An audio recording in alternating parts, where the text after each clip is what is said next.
Number 3, bayaran mo lahat ng iyong mga utang. Isa sa magandang bagay na pwede mo rin gawin sa iyong ipon ay ibayad ito sa iyong mga utang.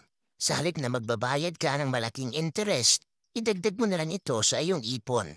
Pero lilinawin lang natin na hindi lahat ng utang ay masama.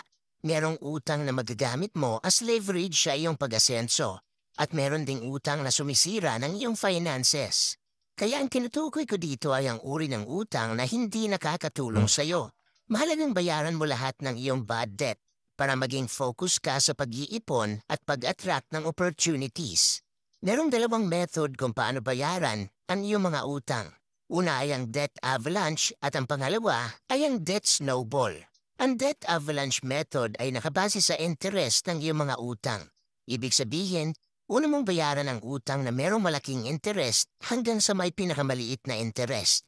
Ang debt snowball method naman ay nakabase sa halaga ng iyong utang. Una mong bayaran ang pinakamaliit mong utang hanggang sa pinakamalaki. Ang kagandahan sa method na ito ay magiging motivated ka sa pagbabayad ng iyong utang. Dahil magsisimula ka lang sa maliit na halaga hanggang sa magkaroon ka na ng momentum na bayaran lahat ng iyong utang. Pero at the end of the day, ikaw pa rin ang pipili at gagawa ng paraan kung paano bayaran ang iyong mga utang. Ang mga method ay ginawa lang para maging guided ka sa iyong mga desisyon. Ang goal ay mabayaran lahat ng iyong mga utang. Mag-focus sa pag-iipon, mag-attract ng opportunities sa ating buhay, at magkaroon ng peace of mind.